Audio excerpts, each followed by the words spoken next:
En el nombre del Padre, del Hijo, del Espíritu Santo. Amén. Palabra de vida. Del Santo Evangelio según San Mateo, capítulo 8, versículos del 18 al 22. En aquel tiempo, al ver Jesús que la multitud lo rodeaba, les ordenó a sus discípulos que cruzaran el lago hacia la orilla de enfrente. En ese momento se le acercó un escriba y le dijo: «Maestro, te seguiré a donde quiera que vayas». Jesús le respondió: «Las zorras tienen madriguera y las aves del cielo nidos, pero el Hijo del Hombre no tiene dónde reclinar la cabeza». Otro discípulo le dijo: «Señor, permíteme ir a enterrar a mi Padre».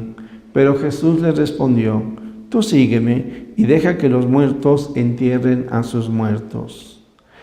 Palabra del Señor. Gloria a ti, Señor Jesús. Pues, amigos, los versículos que estamos leyendo son 5, ¿verdad?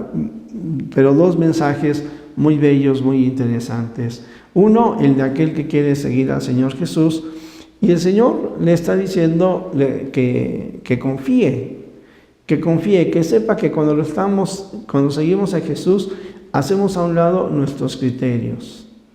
No es ya, el Señor lo está invitando a un cambio, a una conversión. El Señor no nos engaña. Nos dice que nuestras formas de pensar ya no pueden ser las mismas una vez que nos hemos encontrado con el Señor Jesús.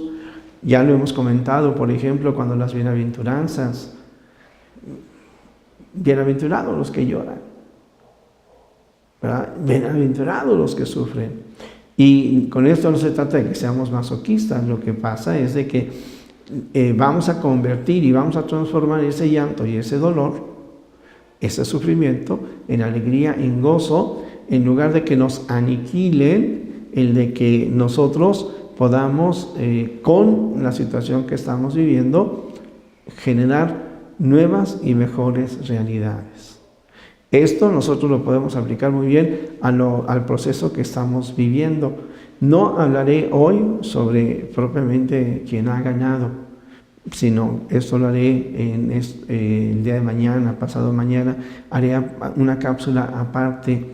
Pero lo que sí es muy importante es esto: seguir a Jesús es seguirlo sin miedo, es seguirlo con confianza, es seguirlo con los valores del Evangelio, con la paz, con la concordia, con la solidaridad. No tengamos miedo en el seguimiento del Señor Jesús. Y por otro lado, también la otra parte, diríamos, es como hacer a un lado nuestros afectos, hacer a un lado nuestras cuestiones materiales. Incluso, y esto pues yo lo aplico mucho, por ejemplo, cuando muere algún padre de familia, alguna mamá, y hay personas que no logran superarlo. Bueno, en primer lugar, ten paz, ten confianza. Quien murió está en la presencia de Dios. Cree al Señor. Y entonces no vivamos ante la muerte de un ser querido, no vivamos como aquellos que no tienen fe, que no tienen esperanza, que se quedan en el llanto, en el dolor, en el sufrimiento.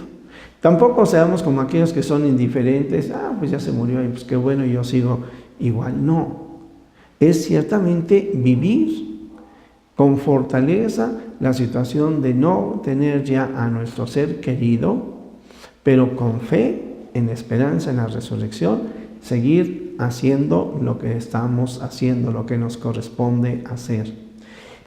Podríamos decir, dejar que los muertos entierren a sus muertos, también es en donde el Señor nos invita a un realismo, que es: las cosas son como son.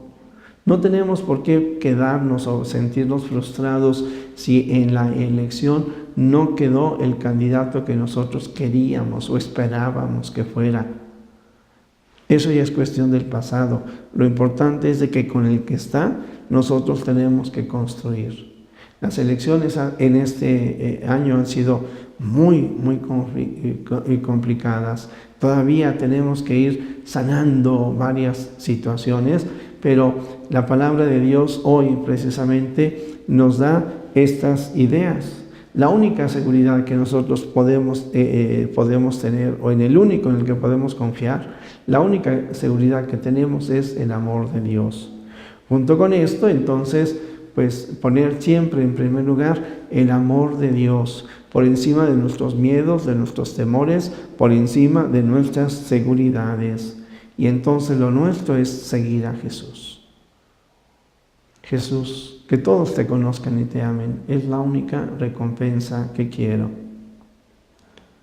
El Señor esté con ustedes, y la bendición de Dios Todopoderoso, Padre, Hijo y Espíritu Santo, descienda sobre ustedes, sobre su familia y sobre nuestro México. Amén.